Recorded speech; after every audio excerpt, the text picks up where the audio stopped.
Hello, listeners. Mallory Wilsey here, Chief Producer of the Enrollify Network, and I want to take just a moment to tell you about another show on our podcast network that I co-host called Higher Ed Pulse.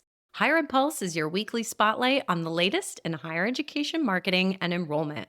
From headline news to social posts, insider insights to industry observations, join yours truly and Seth Odell as we share top stories from across the world of higher education.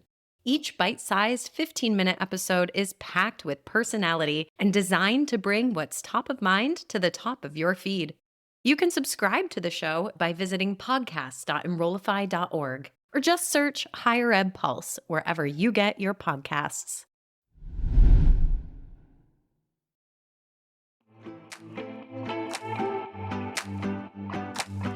Welcome to Visionary Voices, the College President's Playbook, a podcast that serves as your backstage pass to an uplifting and positive view into the collaborative playbook of higher education presidents and their senior leaders. I'm your host, Dr. Brian Gross. Join me weekly for discussions with some of the best minds in higher education leadership. From presidents to provosts, enrollment managers to CFOs, CIOs to chief diversity officers, this show is your ticket to the most future-forward strategies that are impacting real results on college campuses today. Each week, I will be posting highlights and insights from our show, so let's connect. Visionary Voices is part of the Enrollify Network, a robust collection of podcasts designed to help higher education professionals like you grow.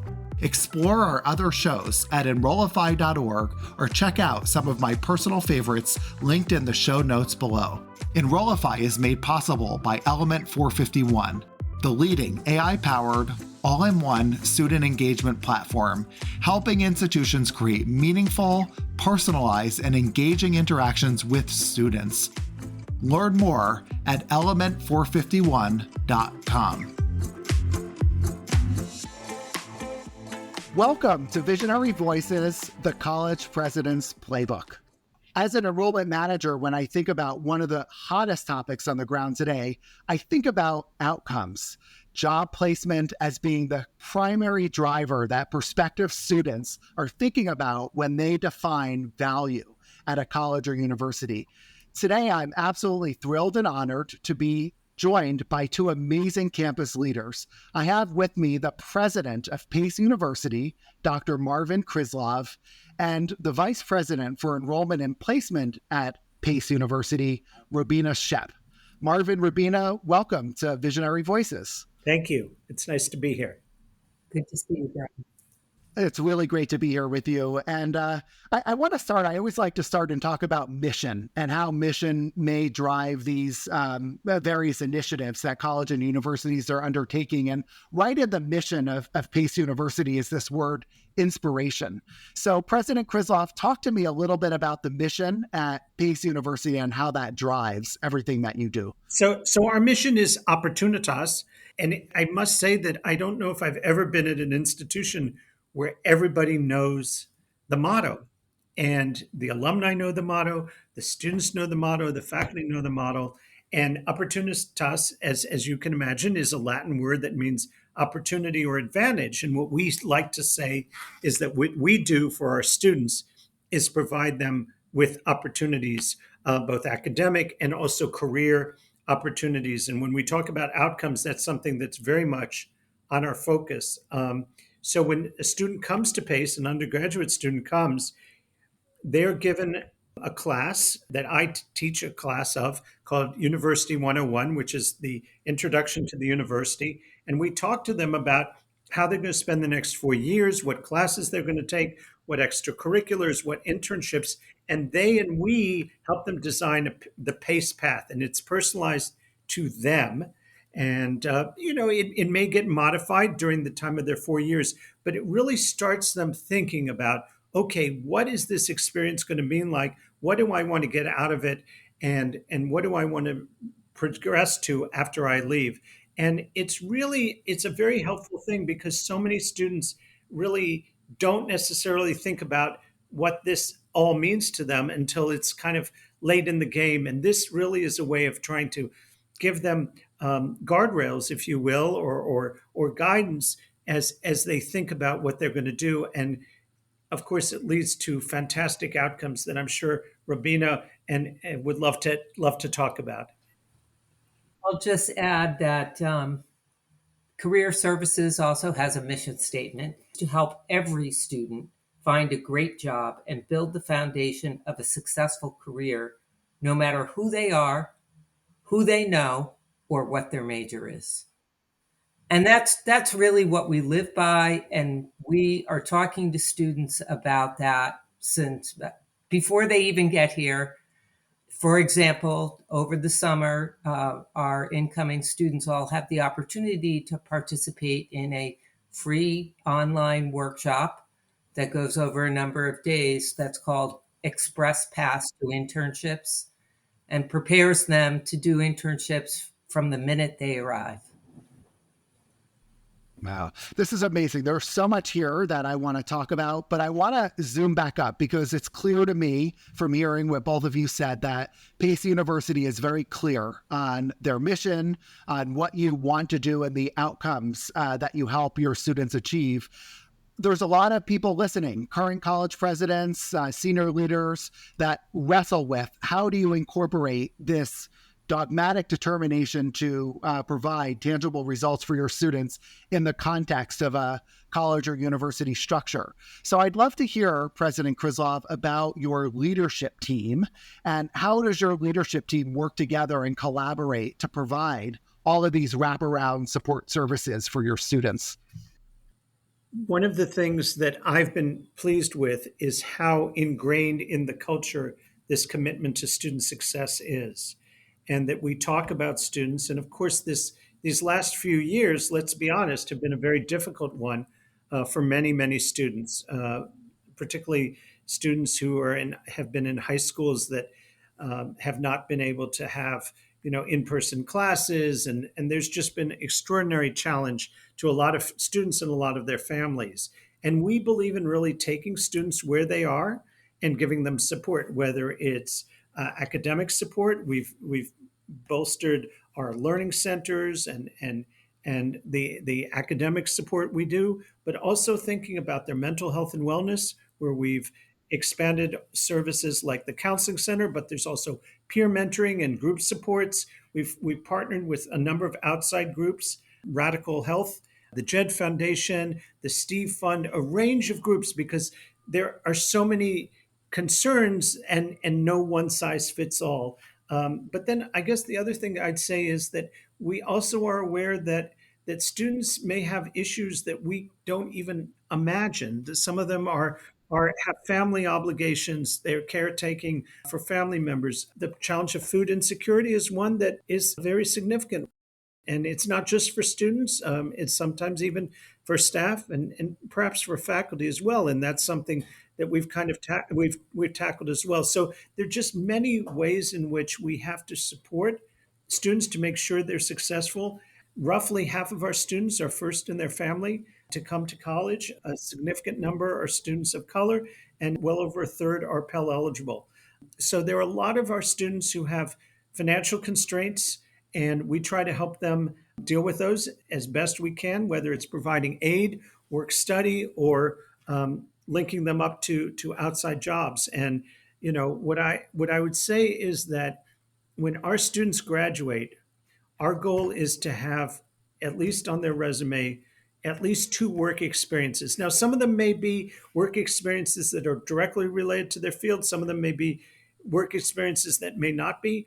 But when you hire a PACE student, you should feel confident that you're getting someone who knows how to operate in the work environment, who understands flexibility, who understands working with a team, and is not going to need to be given a lot of instruction on sort of the basic rules of workplace, even in this changing world of ours. So, we think that what we do is we really prepare people holistically for the world we're entering, which is, let's face it, more difficult than maybe the world that you and I came into when we graduated from college.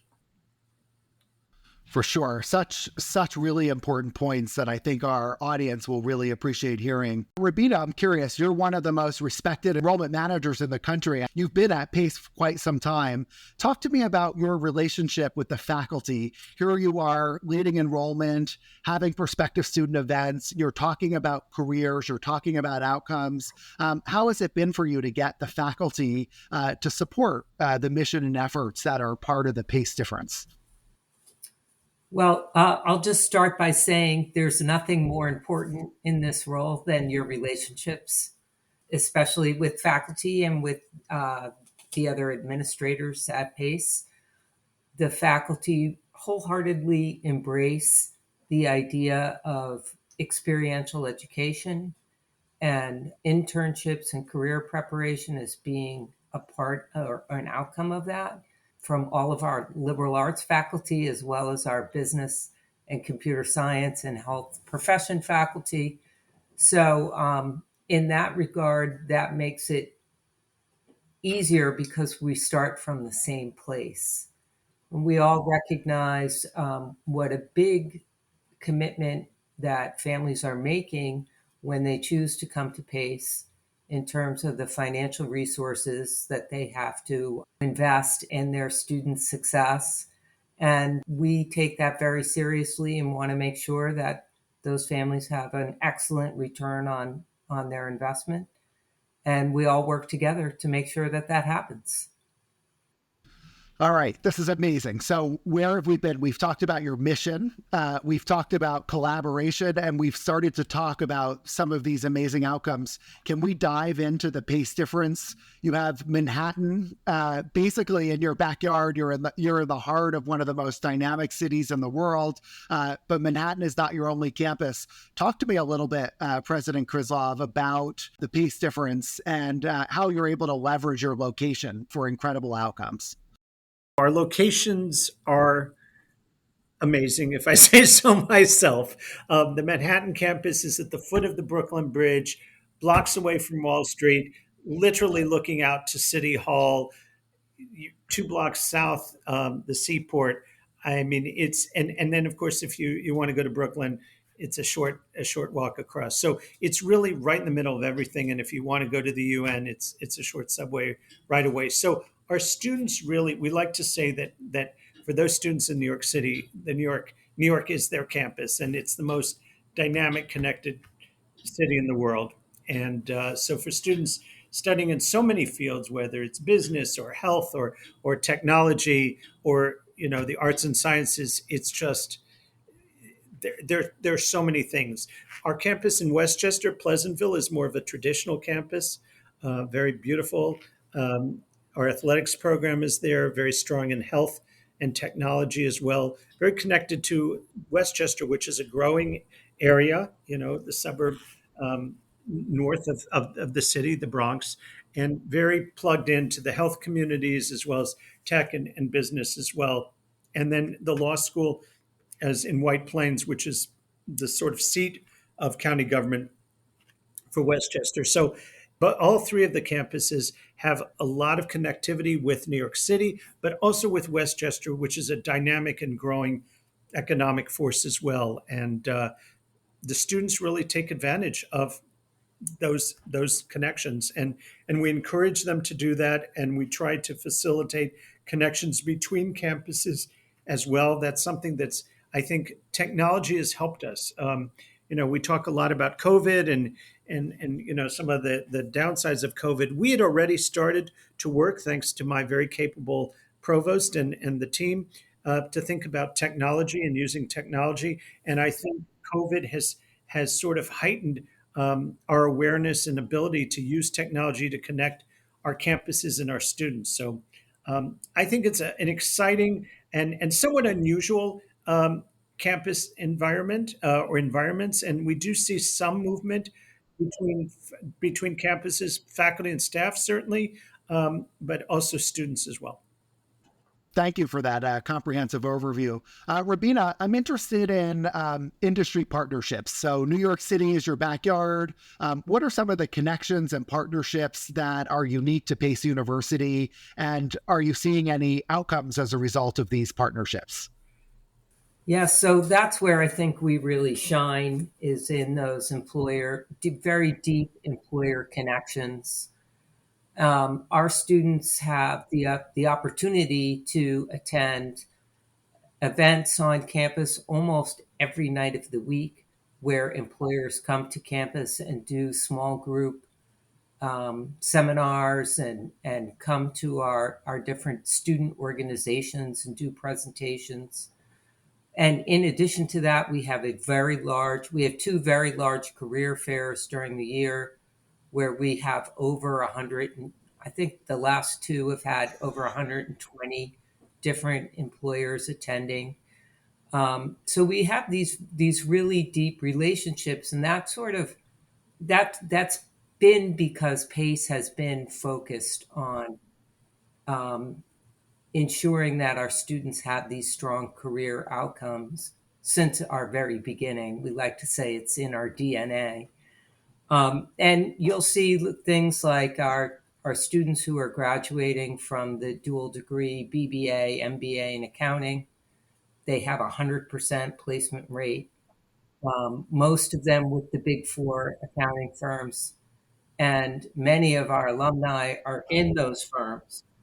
But in addition to that, we have built into a lot of our coursework, we have sort of the insurance that students have these experiences before they even do their internships. Things like the design factory that we have in our Seidenberg School, where our students work collaboratively with students at other universities across the globe in answering some of industry's most pressing problems. They give them an opportunity to work together and design a solution.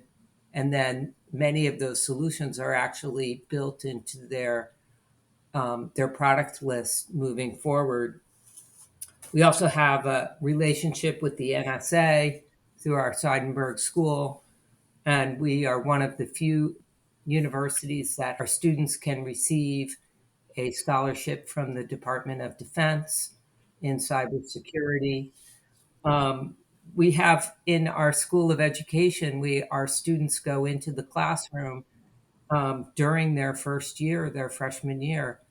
And that's great because the students, by the time they graduate, they've had really a wealth of experience, not just 1 year, but also they can learn in their freshman year if they really want to be a teacher or not, and not wait until they're plunked into a classroom in their senior year.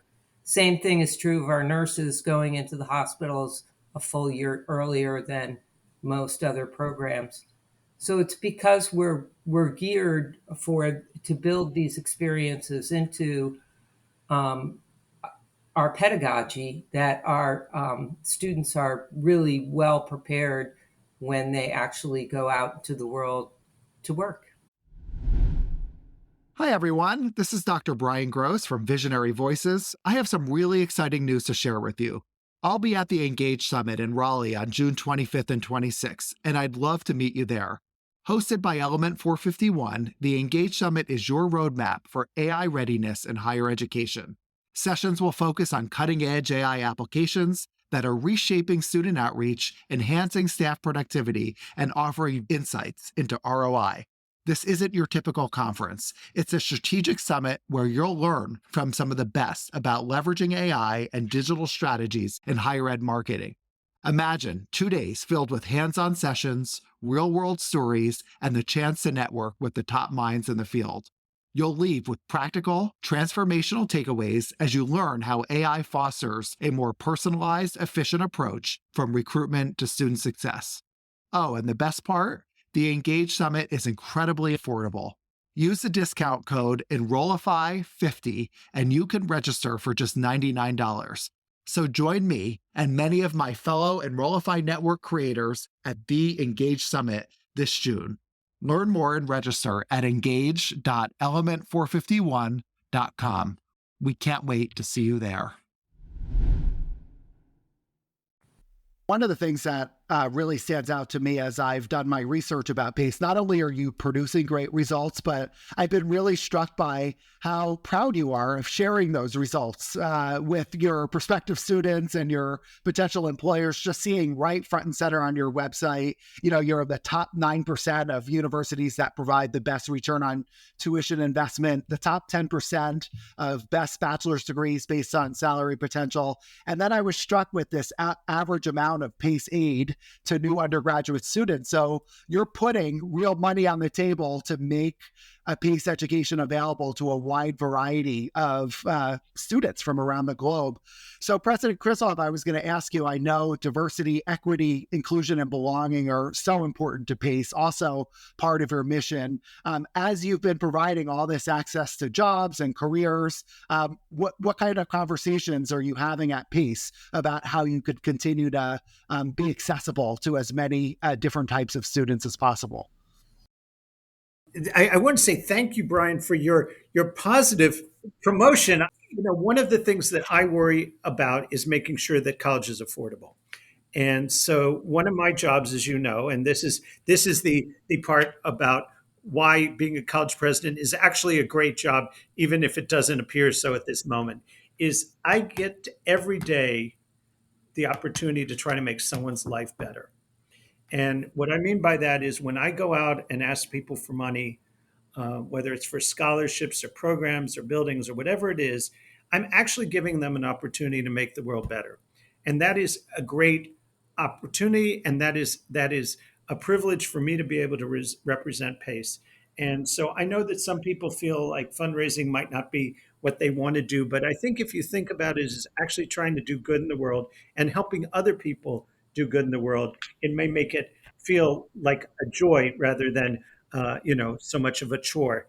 And most college presidents, in fact, I'd say all college presidents I have met believe in what they do. They believe in the mission, and they think that they are making the world better in some way. Different people in different ways, but what we're doing is really trying to change lives at a time that is quite challenging, and we know that a lot of people in our society don't feel necessarily supported in one way or another, and there are a lot of divides in our society, both political and economic and social as well. And my job is not only to raise the resources so that people can have financial support and other types of support, but to try to create an environment, a community, if you will, where people feel supported. And so we have created the Chief Diversity Officer position. It's been in place now for, I don't know, maybe 4 or 5 years.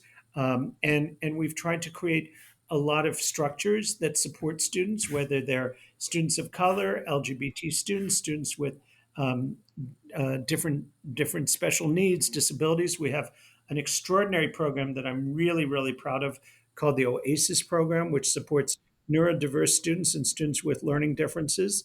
And what you can do, of course, by creating staff and student organizations and supporting them is you can not only create the structures, but you can create a culture where people really take this as part of their job.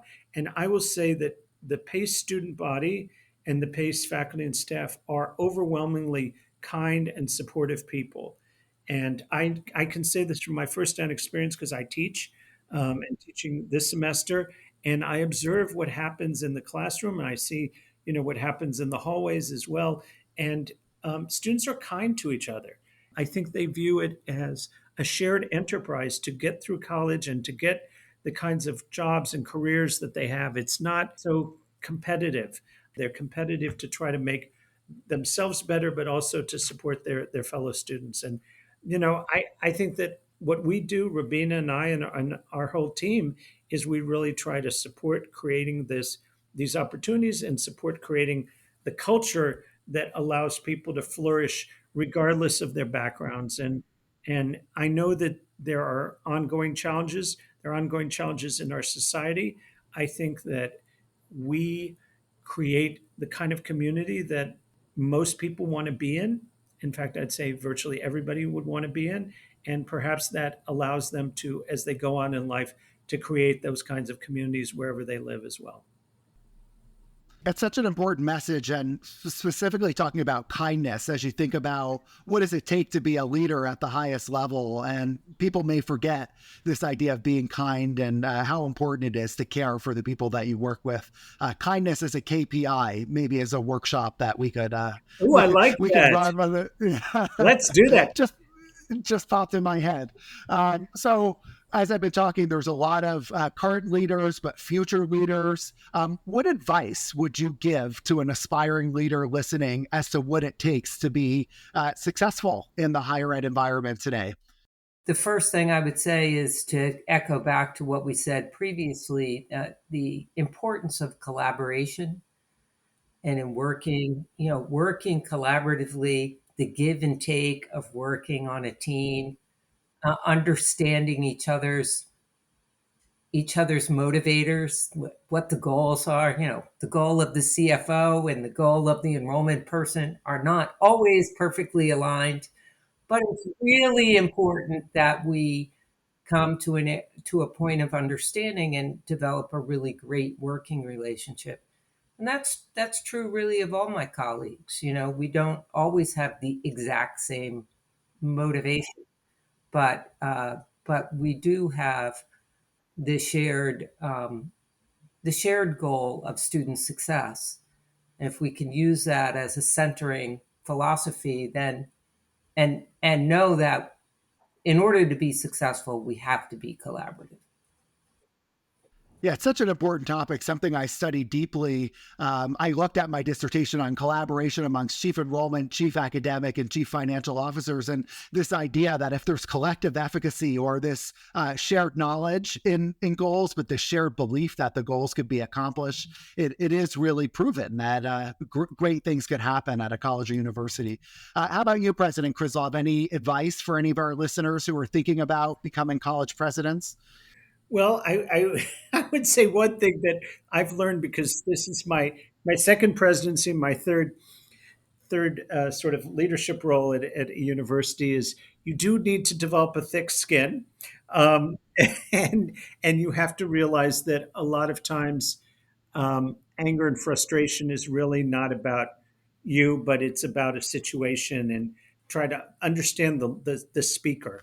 And I think the ability to listen and to try to listen as non as openly as possible and try not to be defensive. Even Robina and I have had some tough discussions over the years.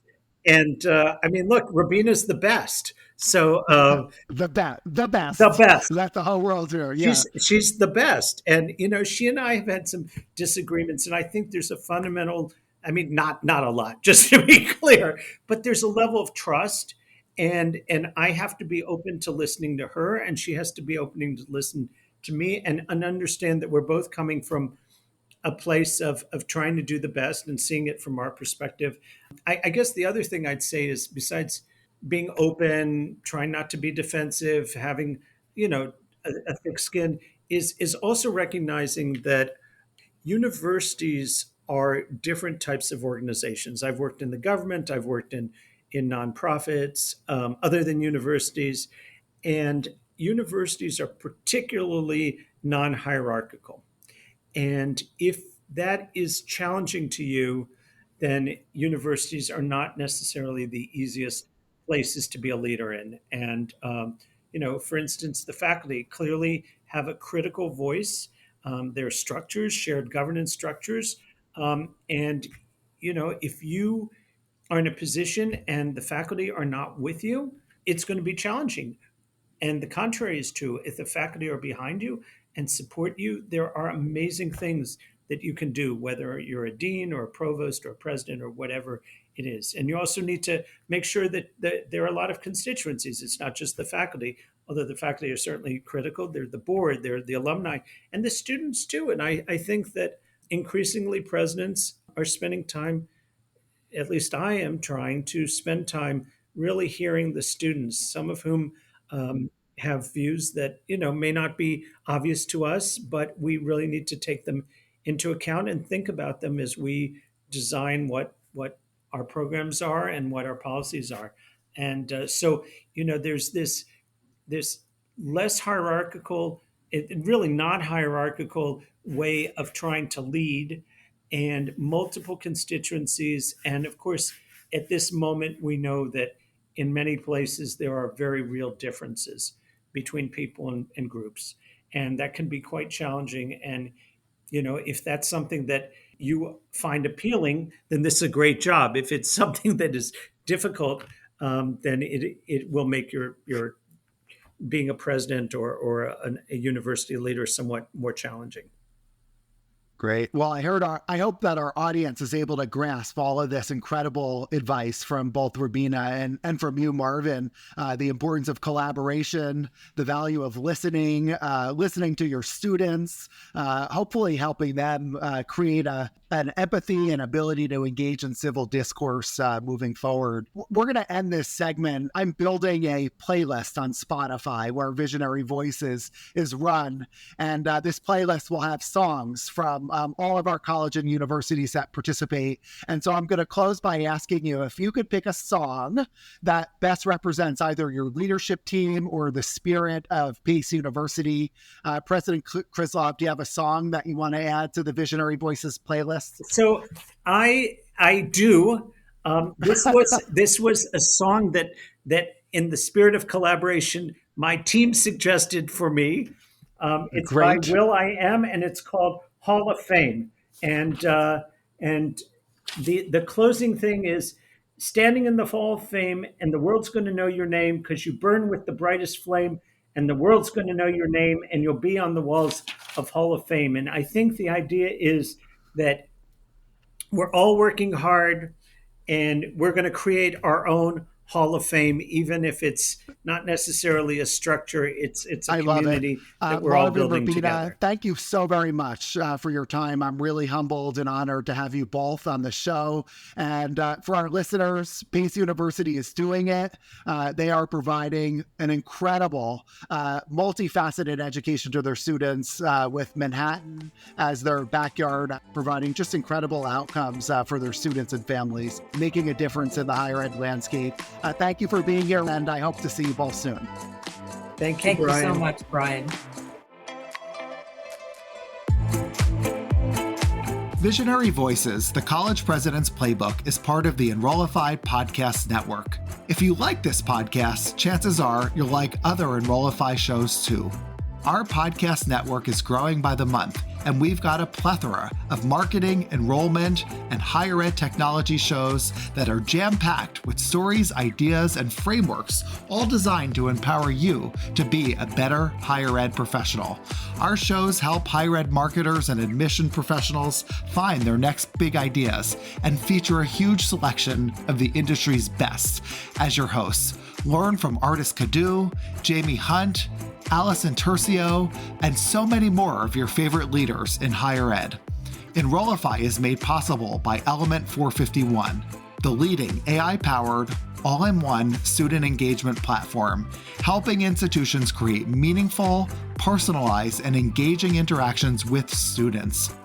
Learn more at element451.com.